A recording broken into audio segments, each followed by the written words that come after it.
Hello everybody and welcome to this video. It's a continuation in my series on Spies by Michael Frayn.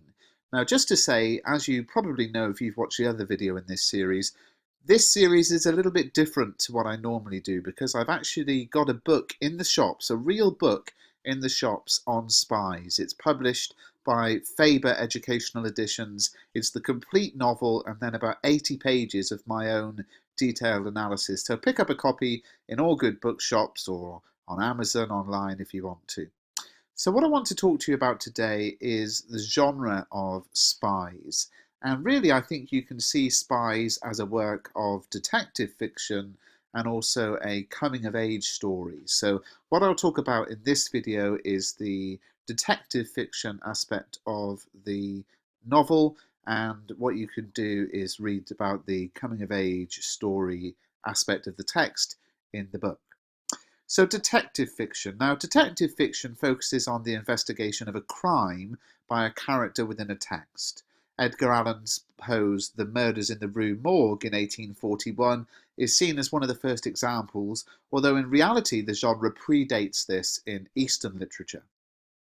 Today, Sherlock Holmes is perhaps the most famous character from detective fiction. Now, Spies is a really interesting book.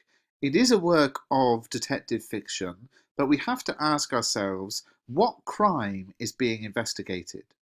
In Stephen and Keith's view, the crime is a serious one. Keith's mother is a German spy. Now, during World War II, a total of 16 men were convicted of being German spies, and all 16 were executed under the 1940 Treachery Act. So given this context, the nature of the crime under investigation is very serious. Although there's some humour to be found in the misconception the boys have regarding Mrs. Hayward, we must not ever forget the fact that a genuine crime is taking place. Of course, Mrs. Hayward isn't a German spy, but there are other things taking place that if the boys discover, they could get Mrs. Hayward into trouble. So first we learn that Mrs. Hayward has been helping Peter, a war deserter. Now British war deserters faced prison sentences, and those who aided them could face criminal charges as well. Peter's hiding in the disused farm buildings because he's committed the crime of desertion, and this is the real crime the boys are always on the verge of discovering. Second, Mrs. Hayward herself also has a secret to hide.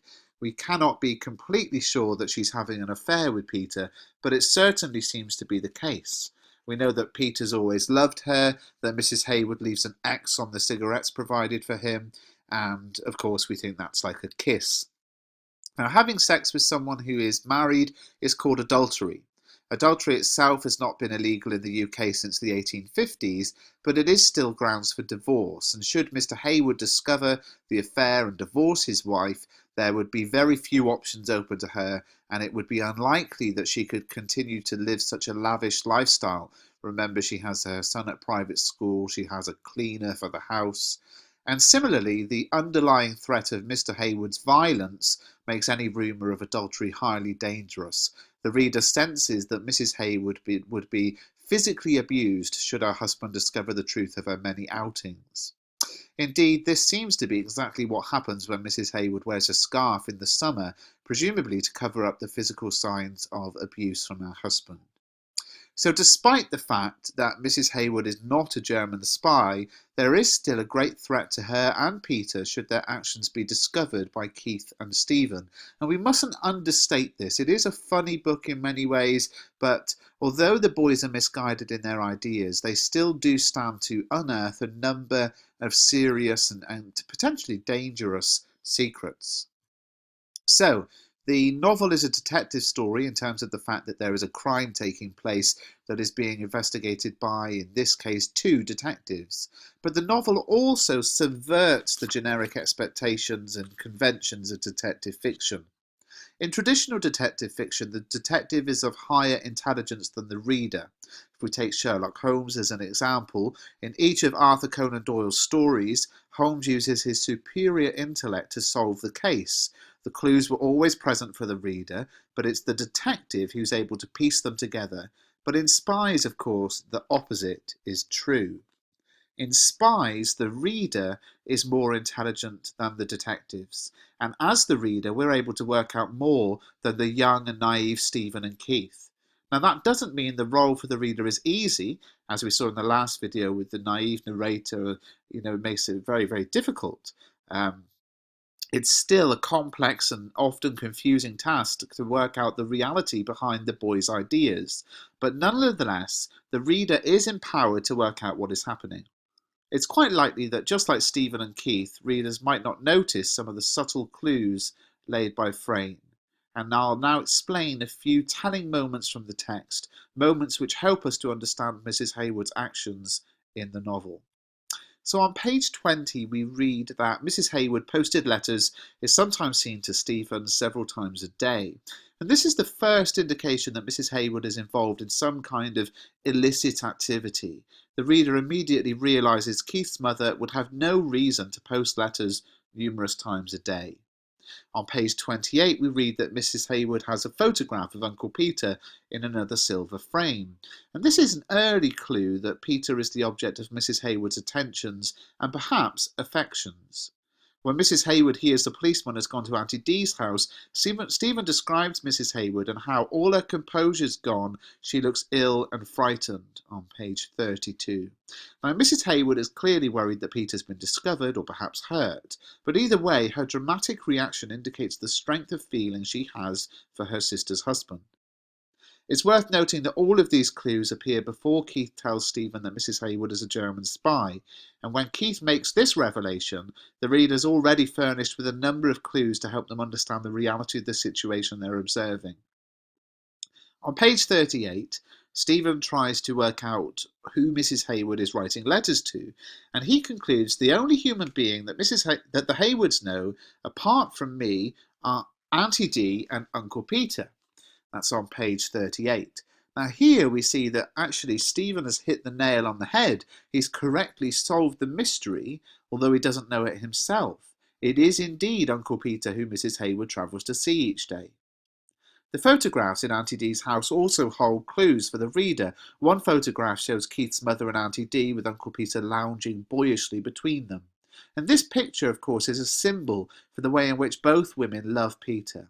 It's also symbolically suggesting that Peter's created a divide between the sisters, and at the end of the novel we learn the sisters have had some kind of falling out. We're not told whether Auntie Dee discovered the romantic nature of her sister's relationship with Peter, but it certainly seems a strong possibility. Perhaps one of the most obvious clues comes from the disappearance of Mrs. Hayward. Now, when the boys are tracking her in chapter 4, she seems to disappear.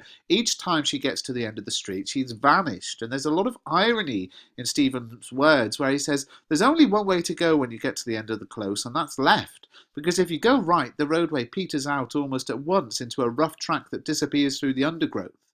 Now, despite the fact that Stephen believes Mrs. Hayward must have turned left into the avenue and then disappeared, perhaps down a drain cover, the reader is able to detect that this is not the case. She turned right and headed for the train tunnel.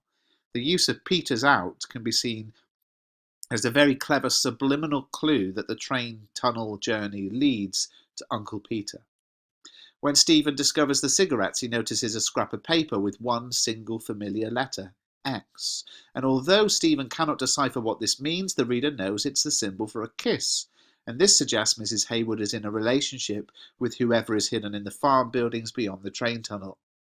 So having calculated that Mrs. Hayward's in a relationship with whoever is hiding, the next piece of evidence helps us to identify who that is. On page 99, Stephen recalls where the metal boxes come from, saying, Auntie Dee's back lawn. Yes, Auntie Dee is involved in some way. And this, of course, hints at the fact that the person hiding is Uncle Peter. So these are just some of the clues laid by Frayn which allow an astute reader to work out who Mrs. Hayward is visiting and why. She's helping Uncle Peter because she loves him.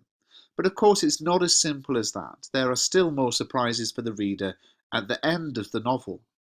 Frayn structures his novel in such a way that the reader's assumptions are proven right in the final pages, but the reader's also given some new information which they have probably not deduced.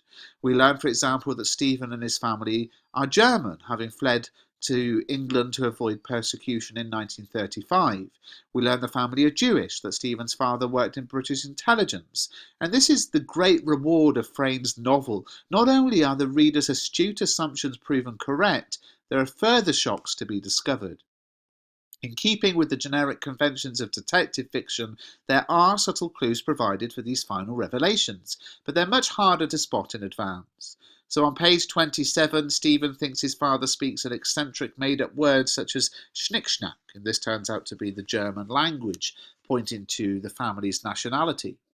Stephen's mother wants him to stay in on a Friday evening for some reason, and Friday is the start of the Sabbath for Jews, so this clue points to the family being Jewish. And of course, there is great irony in the fact that when Stephen tells Keith, "My father's a German spy too," we might at first assume it's merely a case of bravado from Stephen, but it serves as a clue to his father's role in British intelligence. So what have we got? Frayn's masterful subversion of the genre of detective fiction engrosses the reader. We simply have to pay close attention to everything that happens, deciphering clues that are beyond the childish Stephen and Keith. And what I love about this book is that the spies of the title are actually us, the readers.